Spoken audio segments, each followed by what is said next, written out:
Hello. Well, I've asked on here just about every video for comments, suggestions, and I've gotten a few, not nearly what I'd enjoy, but I've gotten a few. And one of the comments is that I should talk more on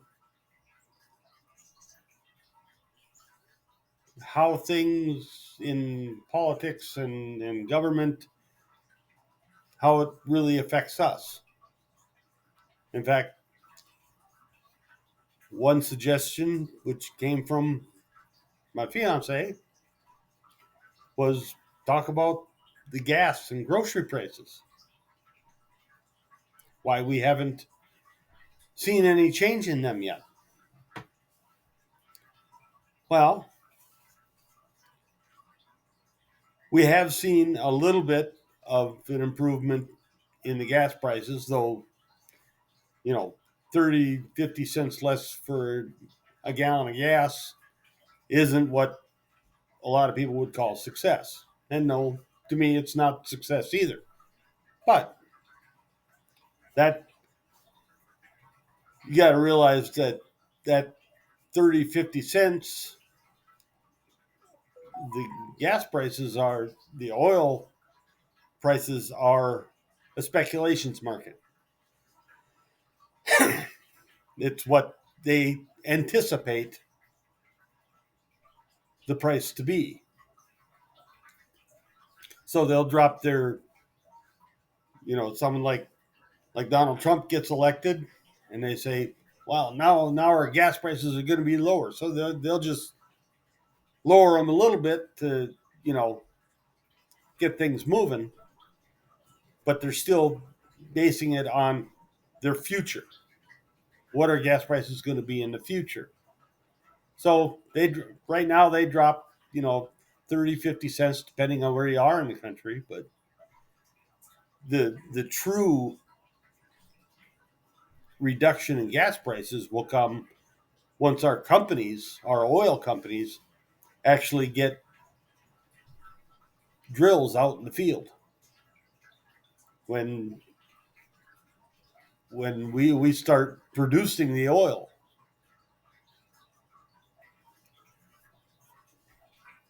Um, until then, it's all speculation. They anticipate prices to go down, but right now the the oil that we're using today, the gas that we're using today, was produced when gas prices were at a high. It'll take some time for the oil, number one, to get out of the ground, and number two, to get down to the refinery so that they can make it into gas. And all the millions of other uses we use oil for. But the true price drop will come. I'm not an oil specialist, so I don't know exactly when that price is going to drop, but I anticipate it dropping. And as far as the speculations goes, they also have to take into account what's going through Congress. Where we had the Keystone XL pipeline that was basically squashed, which would have cut the prices, because prices of oil and gas and all that stuff, even natural gas, would have cut the prices even more, because it would have been a shorter route between the oil fields themselves and the refineries. But Congress quashed that due to environmental pressure. So, and that's another thing they have to take into account when they speculate is, you know, they have to critically think, like I talked about in the last video I did, critical thinking. They have to think, all right, we plan on putting this pipeline here. Who could possibly have a problem with it? And it could be um, anyone from environmentalists, some rodent loses its home or anything, or it could be Native Americans. They don't like it going across their sacred lands. You saw a lot of that with the Alaskan pipeline. Back when I was a kid, it was the big thing was the Alaskan pipeline, and they were afraid that it was going to ruin the habitat for the caribou and everything else.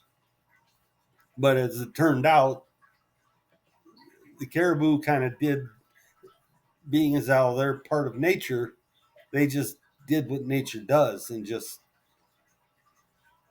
existed without it. Well, existed with it. I mean, actually, they showed. I've seen pictures of herds of caribou that during the real bitter cold winters, their caribou herd increased because during the cold winters they'd stand underneath the pipeline, which radiated heat. So the ones that would have naturally died in the herd to make the herd stronger, well, some of those actually lived. So the herd was larger. And because the herd was larger, you had an increase in the wolf population because now they had more to eat. Nature just envelops, because as far as nature's concerned, we consider ourselves separate from nature, but to nature, we're just part of it. A lot of what we do, nature just sort of lives around it. And we're worried about, one specific little aspect of nature, but nature thrives around us regardless of what we're doing.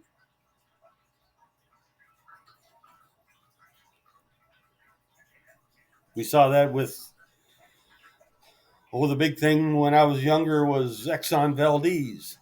They that oil liner or oil tanker that crashed on the shore of Alaska. Well, they said, "Oh, the environment's going to be ruined for thousands of years."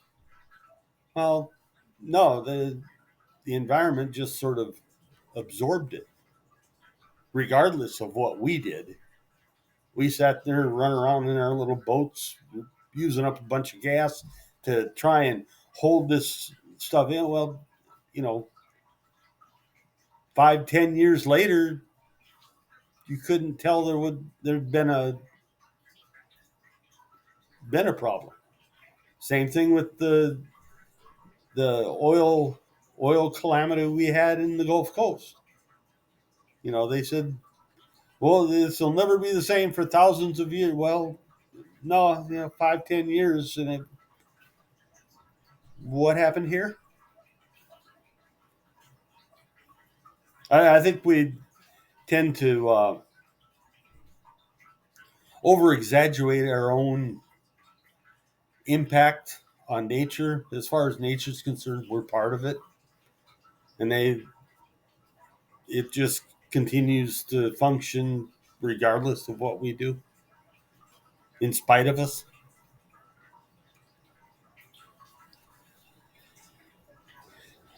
All right. My fiance also asked about um, food prices. Well, that's going to take some time also, because number one, the food has to get to the shelves.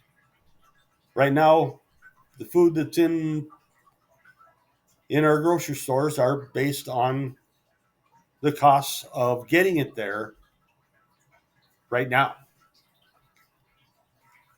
Once our gas prices go lower, the cost of, number one, harvesting it And number two, transporting it to the stores is going to be cheaper. And, the gas will be cheaper for the trucks. So the trucks it'll cost less to move the stuff around. The gas will be cheaper for the tractors that have to go out and harvest it.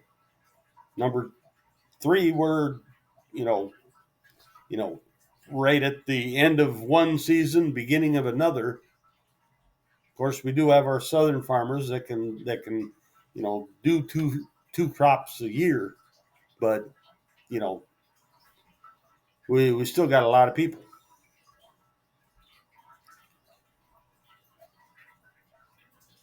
And on top of that, you a lot of the prices that you see at the grocery stores are due to inflation. I mean, we've had a government that for decades has been just spending like there's no tomorrow. And now we have a president who has actually started a cabinet post that looks into that. And he's also started another post that is the External Revenue Service, which he's going to other countries and say, hey, if you want our products, you better play ball with us, or we'll slap a tariff on it. If you really want our product, you're going to have to pay that tariff. And he's ruffled quite a few foreign feathers as well as domestic. But the Doge, Department of Government, I keep forgetting the last word, efficiency. Department of Government Efficiency. They've already gone into USAID and found a bunch of BS spending that there was no need for it. At least not from government funds, not from taxpayer funds. They's also going to look at the Department of Education. He put a person in charge of the Department of Education. He's basically told her, I want you to work yourself out of a job. He's doing his best to transfer the Department of Education and put it back to the states where it belongs. But once we get our government in line and cut costs where they need to be cut there, the inflation will drop.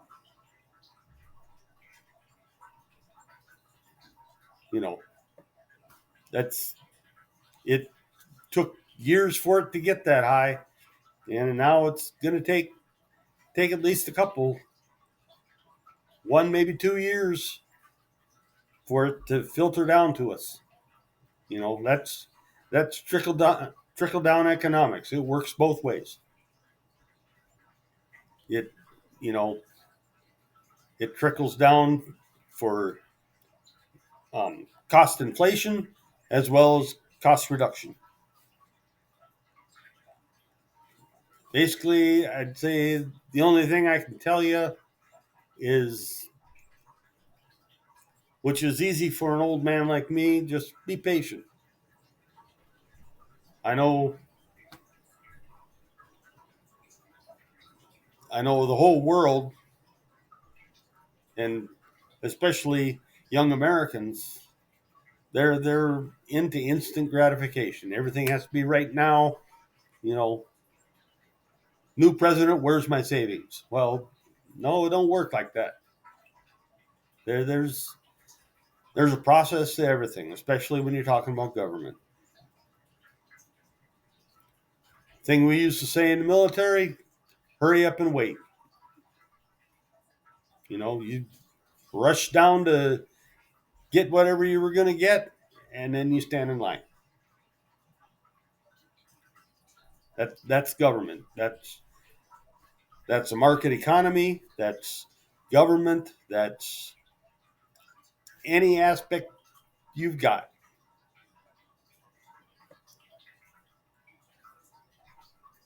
But to be honest with you, I see a lot of good coming of this. But like I always say, keep your ear to the ground because even too much of a good thing can be bad.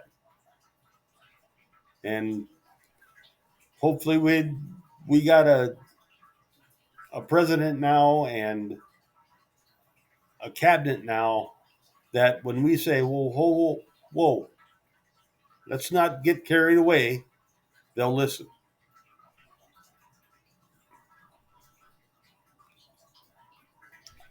I think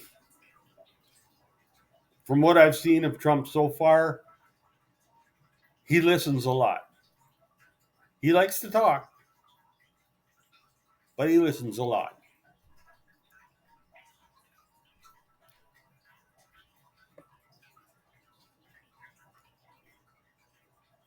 I know it's difficult to wait. I don't like waiting any more than anyone else, but my life has taught me that some of the best things come to those who wait. I remember that from my grandmother when I was a kid. Good things come to those who wait. And it may sound quaint and it may sound colloquial, but it's true.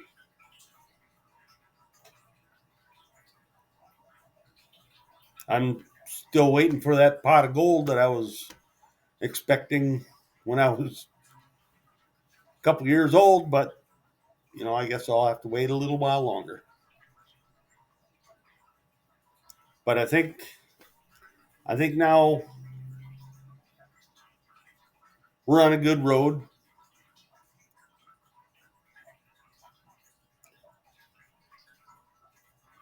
I think probably this is the best I've seen it since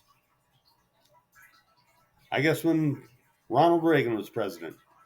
I remember those days I was in high school and things felt good in the 80s. Things felt real good. I can still remember going on a family trip out west. What I didn't know was that it was my father was going out to look for work because he was worried about he owned his own company and he was worried about whether or not he'd stay afloat in the 70s because he was a diesel mechanic. So a lot of his work was based on petroleum. 70s we had massive oil problems. OPEC was just running rampant.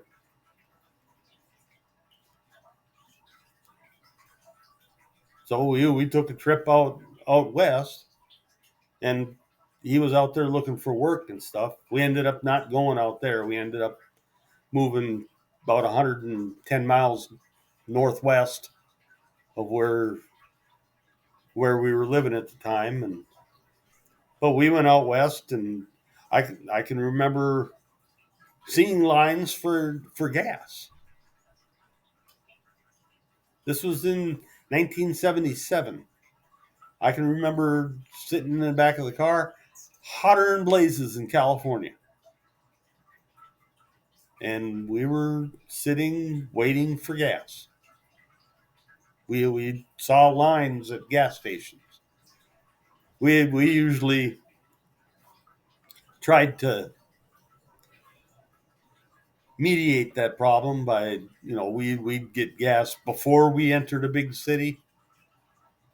Number one, the prices were cheaper outside of the metropolitan areas, and number two, if there wasn't anything for us to stop for there, we'd go right through it. You know, so I saw, you know, Los Angeles at 35 miles an hour,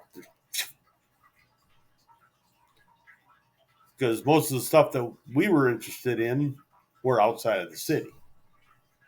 That's one thing my dad always tried was he didn't want to raise us in a city, so he really didn't have an interest in the city. There were a couple of historical things that I wanted to see, but and we'd stop for half an hour or so and see them. But for the most part, he was looking outside the city because he wanted to be in the country. He did not want to raise two sons in an inner city. Can't blame him for that. And I'm glad he had that mind because I don't think I would have. Not that I'm living any spectacular life right now, but my sensibilities and my morals, I think they would have been quite a bit more eroded if I had been raised in an inner city, in a place like Los Angeles or Chicago or New York or you know, I probably would not have been the same person I am today. That's speaking from my perspective. Now, somebody else who knows me might say, well, he probably would have been a little bit better. I don't know. I kind of like the way I am right now. And depending on who you ask, there's a few people out there that like me the way I am right now. But it all takes time.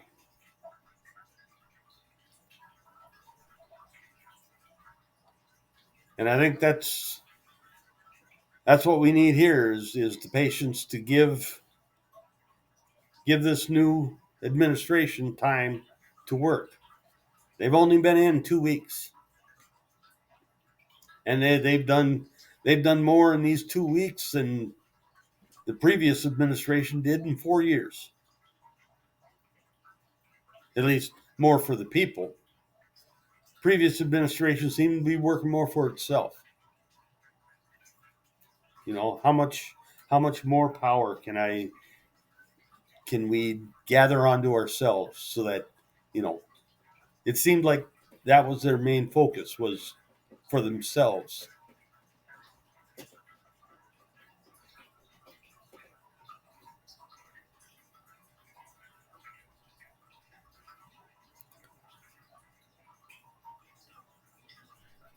Well, I see I got about 7 minutes left. I'm going to try and make it today so I can give you a Semper Fi before I have to cut it off. Yesterday I kind of misgauged it,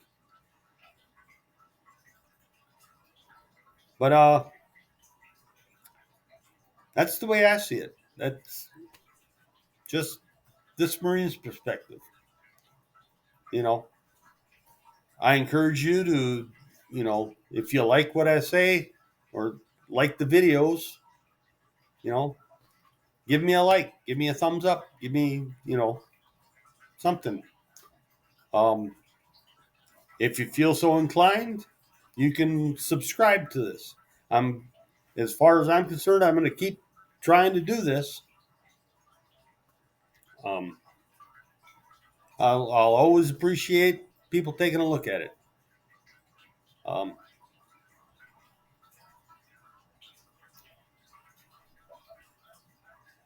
and give me suggestions, things things you want to hear my perspective on. Uh, I'm going to once it starts getting warmer because it's a bit chilly out there right now. Um, I I plan on making longer videos. I plan on doing more outside. I love being outside. So I've got a beautiful river. I know you can't see it, but there's beautiful river and woods behind my apartment. I'll walk along them. I I got the University of Wisconsin campus sitting right across the river from me. I love taking walks. I walk all over the place. There's beautiful bridges and rivers just down the road from me. I plan on taking some ventures down there. Who knows? I may even take you fishing with me. But that's stuff I want to see how this is going to progress. Um, but give me some topics to talk about. If I don't know anything about it, I'll find out something about it.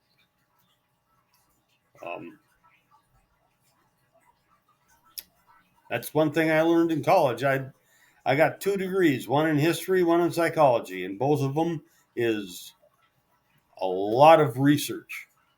So I can research.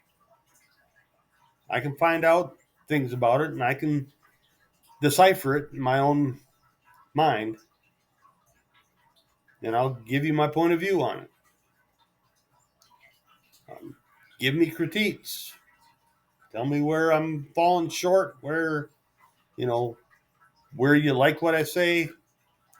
That that's all plus for me. I am trying to get this monetized. If you have any experience in how to monetize a YouTube or a Rumble channel, I'm on YouTube and Rumble. If you know how to monetize it, please share your knowledge with me. I'll share whatever knowledge I have with you. I just ask that you return the favor. I feel I've got a unique perspective. I just hope you enjoy it.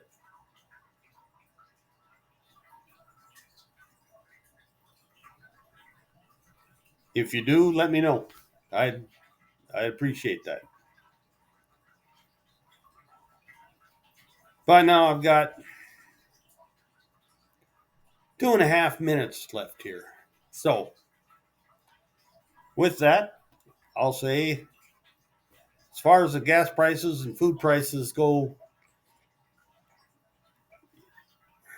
the best I can tell you is that you got to be patient. It's coming.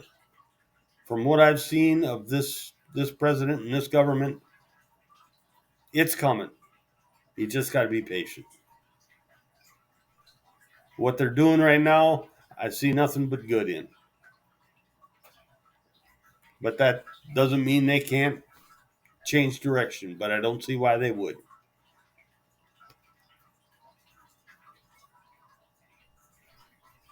I couldn't understand why they would. And if they do change direction in a bad way, I'd be the first one to say something about it. I'm not afraid of doing that. But hopefully tomorrow I'll have a more insightful spiel. And let me know what you think. I appreciate all your comments and critiques. Not afraid of them. So, I guess until then, I'll let you go and